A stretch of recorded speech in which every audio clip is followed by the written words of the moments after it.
While we wait patiently for our favorite shows to return from hiatus, you're probably wondering, what the hell should I watch? We're here to help you, dear friends. Whether you're in the mood for some action, comedy, or suspense, here's a list of our top shows to binge watch on Netflix.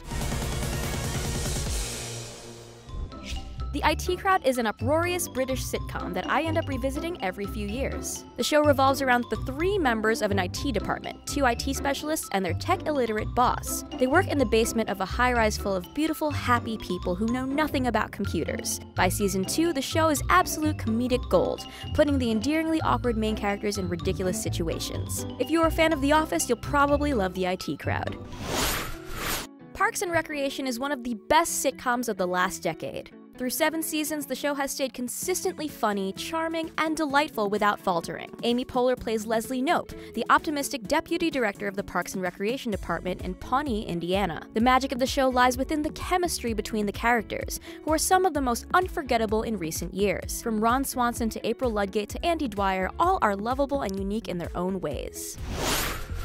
Sherlock catapulted Benedict Cumberbatch to stardom thanks to his spot-on performance as the famous detective. With multiple takes on the super sleuth in recent years, the BBC version is the one to watch. Perfectly paired with Martin Freeman as Dr. John Watson, this version of Sherlock Holmes solves crimes in modern-day London. The cases and the ways in which Sherlock solves them are compelling, and with only 3 episodes per season, each episode is of film-level production quality.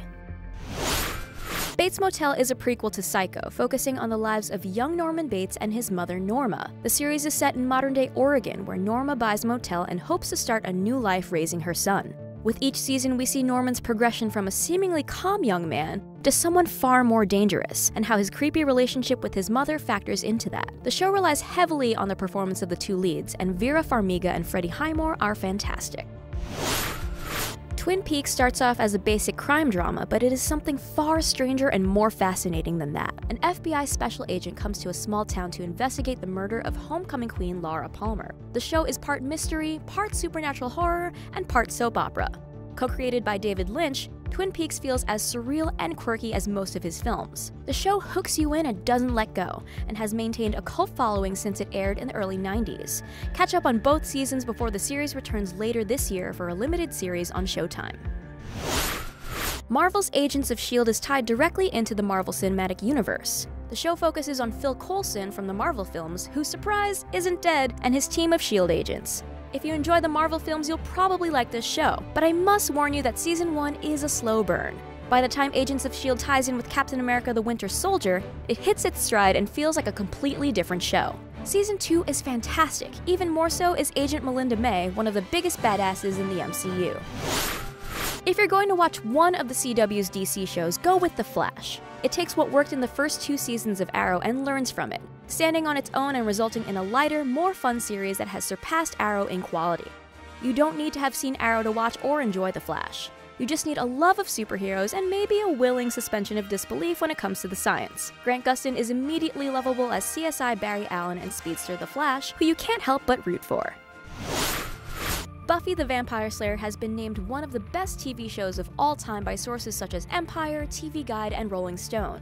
Buffy has garnered a massive cult following since the show first aired in 1997, and for good reason. The show mixes action, supernatural fantasy, horror, and drama. Yet at its heart, it's still a genuine and relatable coming-of-age story. Buffy and her loyal gang of Scoobies feel like family, and Buffy herself is an icon and an action hero that defined a generation.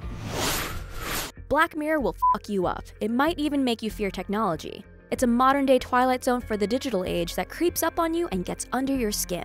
Each episode is a contained, standalone story with dark themes that dive into the consequences of our reliance on technology. I'm still messed up over the entire history of you, an episode where people have implants that record everything they do, see, and hear. Stranger Things was a pop culture phenomenon in 2016. This sci-fi horror series set in the 80s follows the disappearance of 12-year-old Will Byers. His friends and family search for him with the help of a mysterious telekinetic girl named Eleven. This show pays homage to 80s pop culture in all the right ways, with clear nods to the works of Spielberg, Stephen King, John Carpenter, and others. You'll breeze right through the 8-episode season and be ready for Season 2 coming this year. Go forth and binge watch. For more TV nerdiness plus movies and comics, stick with GameSpot Universe. And if you want to stay up to date with all of our TV videos, be sure to subscribe to GameSpot Universe on YouTube. It's GameSpot's permanent home for TV, movies, and comics. Subscribe now so you never miss a video.